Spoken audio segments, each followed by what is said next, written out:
Western swing is a distinct musical genre that combines different influences found in Texas and the American Southwest. Popularized by Bob Wills and his Texas Playboys, Western swing enjoyed a heyday 3 decades long, from the 1930s to the 1950s. It delighted audiences on the radio and at dance halls, on records, and in the movies. One of the most successful of American popular music styles, its energy, complexity, and beauty continue to resonate with musicians and fans alike. At its root, Western swing is dance music that combines elements of many different genres, including country, jazz, polka, mariachi, pop, blues, and more. It began to evolve into a distinctive style in the late 1920s, when hot string bands on the dance hall circuit started to experiment and expand their sets with different songs and styles.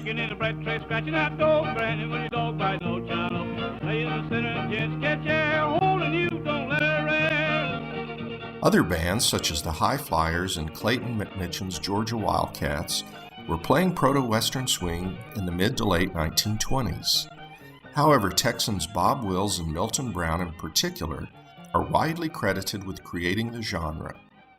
Both were born in the early years of the 20th century in rural areas, and like so many other families after the Great Crash of 1929, found themselves transplanted to an urban area.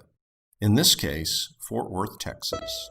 Listen everybody from near and far, if you want to know who we are, we're the Lycra Boys from Burroughsville. Milton Brown's smooth jazz vocals and Bob Wills' traditional breakdown fiddling blended in a unique new way.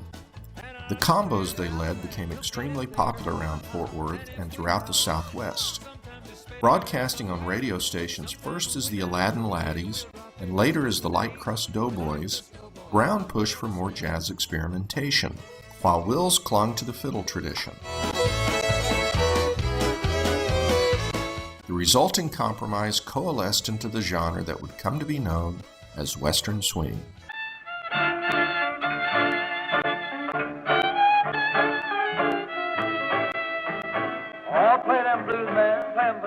After 3 years together, the partnership between Milton Brown and Bob Wills ended when Brown left the Doughboys in 1932 to form his own band, Milton Brown and his Musical Brownies. Wills left the following year, forming Bob Wills and his Texas Playboys. Both bands continued to experiment with instrumentation. Brown added piano and Wills added drums.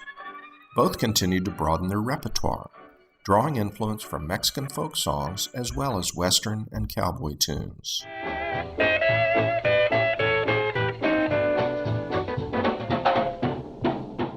The popularity of both bands soared throughout the Southwest and beyond, and both began recording under the savvy production efforts of the talented and influential Uncle Art Satherley. Oh, the blues ain't nothing, oh, the blues ain't nothing but a good man feeling bad. Oh, the blues ain't nothing but a good man feeling bad. Tragically, Milton Brown died in 1936 from injuries sustained in a car accident.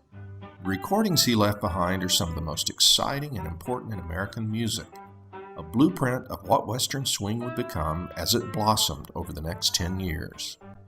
Oh, yonder comes, train coming down the track. Oh, yonder comes, train coming down the track. It's gonna take me away, but it's never gonna bring me back. Throughout the rest of the 1930s, Western swing music exploded across the nation. In Texas, the birthplace of the genre, bands sprung up across the state. Cliff Bruner, who had been a member of the Musical Brownies, formed his own highly successful group, the Texas Wanderers, in Houston. The Port Arthur Jubileers brought even more of the Gulf Coast influence into the genre, and Adolf Hoffner added his Czech musical heritage to the mix.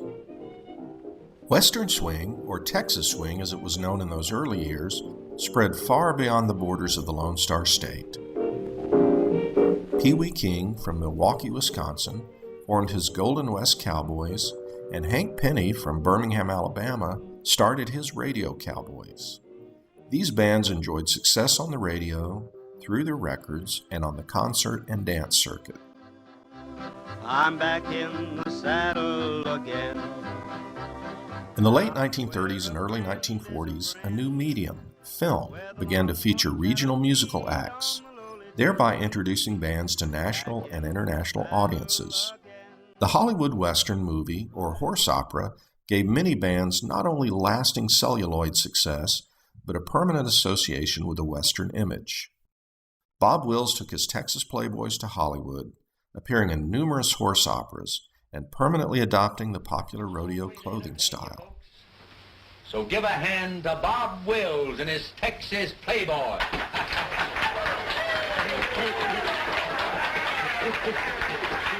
Let her go, Bob.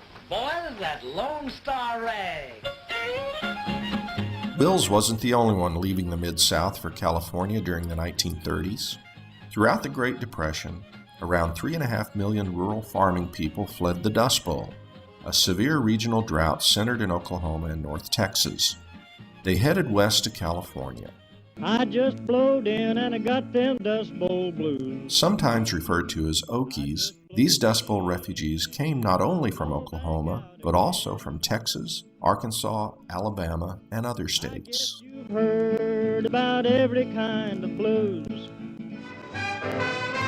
In December 1941, the entry of the United States into World War II brought a new prosperity to California, where a boom in war industry jobs spawned another population explosion, particularly in Hollywood and its surrounding communities. When you arrive, Jack, that's the G.I. jive. Just as the urban transplants had, most who uprooted themselves sought cultural comfort in the music, and Southern California became a thriving center for bands such as the Texas Playboys, who would draw up to 15,000 people at a concert. It was in California during this wartime boom that what had been called hillbilly jazz, Texas swing, and just plain dance music took the name it would wear permanently, Western swing.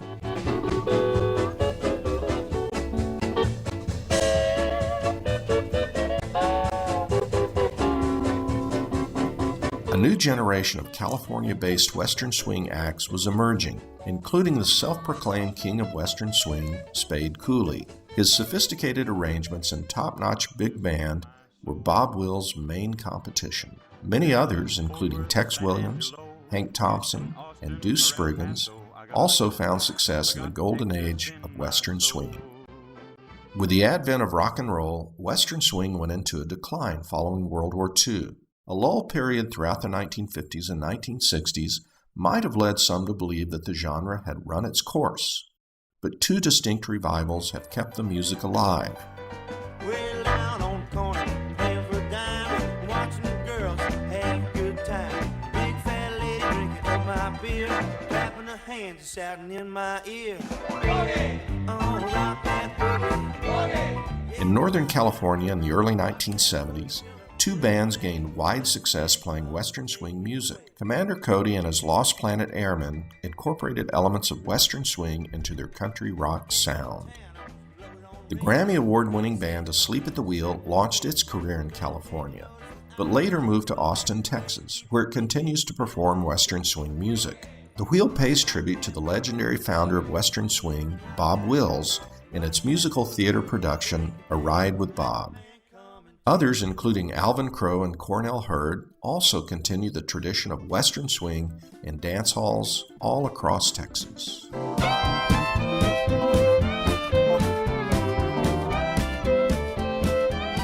The early 1990s brought another revival for Western swing, with such bands as the Lucky Stars from Los Angeles and Austin's Hot Club of Cowtown. Country music superstars Merle Haggard, the Dixie Chicks, and George Strait have proclaimed their appreciation for Western swing, recording songs made famous by Bob Wills and other greats. Western swing music festivals are held throughout the United States and around the world, highlighting the talents of these newer acts and shining a spotlight on some of the original players, including members of the Texas Playboys. Speak once again of my love, my own broken song. Western swing music remains one of the most successful and best-loved genres of American popular music.